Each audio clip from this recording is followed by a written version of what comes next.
رب اشرح لي صدري ويسر لي أمري واحلل عقدة من لساني يفقه قولي ربي زدني علما بسم الله الرحمن الرحيم السلام علیکم ورحمۃ اللہ وبرکاتہ۔ آج ہم پڑھیں گے تقوی نمبر 8 سبق نمبر 11 تنوین دو زیر۔ دو زبر دو زیر دو پیش کو تنوین کہتے ہیں۔ دو زبر دو پیش حرف کے اوپر اور دو زیر حرف کے نیچے ہوتی ہے، ٹھیک ہے۔ یہ جو دوسری زبر یا دوسرا پیش جو ہے یہ بیسیکلی نون ساکن ہے، یعنی اس کی جو آخر میں تنوین کی آواز آتی ہے وہ نون ساکن کی آواز آتی ہے، ٹھیک ہے۔ نون ساکن اور تنوین کے کل ہم نے 2 قاعدے پڑھے تھے، اخفا اور اظہار۔ آج ہم تیسرا قاعدہ پڑھیں گے، ادغام۔ ادغام کسے کہتے ہیں؟ ادغام کا مطلب ہے ایک حرف کو دوسرے حرف میں ملا کر مشدد پڑھنا۔ نون ساکن یا تنوین کے بعد حروف یرملون میں سے کوئی حرف آ جائے تو وہاں ادغام ہوگا، یعنی نون ساکن اور تنوین کو حروف یرملون میں مدغم کر دیں گے۔ مثلا من یقول رجل یسعی۔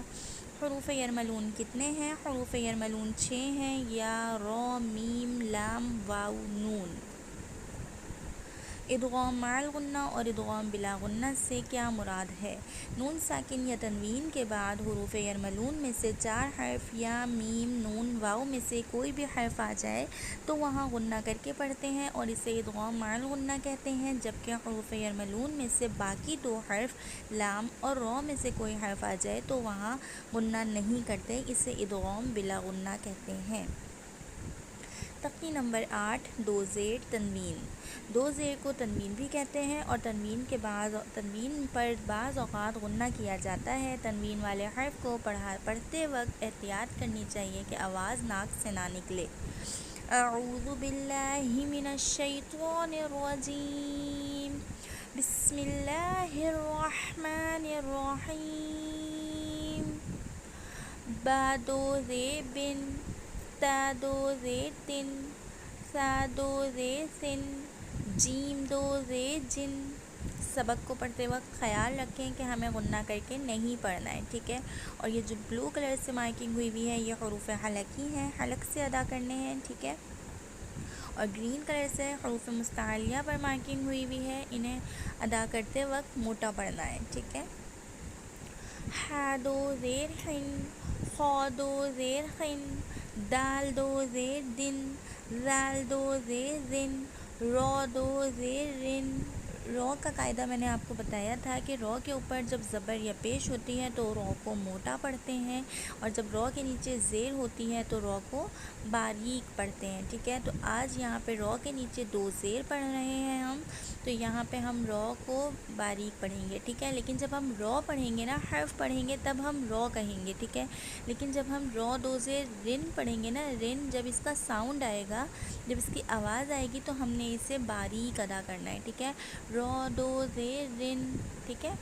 زا 2 زیر زن، سین 2 زیر سن، شین 2 زیر شن، صاد 2 زیر سن، ضاد 2 زیر دن، طا 2 زیر طن، ظا 2 زیر غن، عین 2 زیر عن، غین 2 زیر غن، فا 2 زیر فن، قاف 2 زیر قن، کاف 2 زیر کن، لام 2 زیر لن، میم 2 زیر من، نون 2 زیر نن، واو 2 زیر ون، ہا 2 زیر ہن، حمزہ 2 زیر ان، حمزہ 2 زیر ان، یا 2 زیر ین، ٹھیک ہے۔ یا 2 زیر ین، ٹھیک ہے نا، ان نہیں پڑھنا ہے۔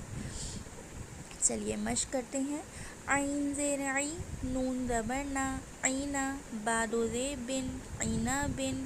حرکات کو پڑھتے وقت خیال رکھنا ہے کہ نہ ہی کھینچنا ہے، نہ ہی جھٹکا دینا ہے اور نہ ہی لمبا کرنا ہے، جیسے عینا بن، اس طرح نہیں پڑھنا ہے، ٹھیک ہے نا۔ عینا بن، ٹھیک ہے۔ تنوین پر غنہ نہیں کرنا ہے اور حرکات کو لمبا یا کھینچ کر نہیں پڑھنا ہے، ٹھیک ہے۔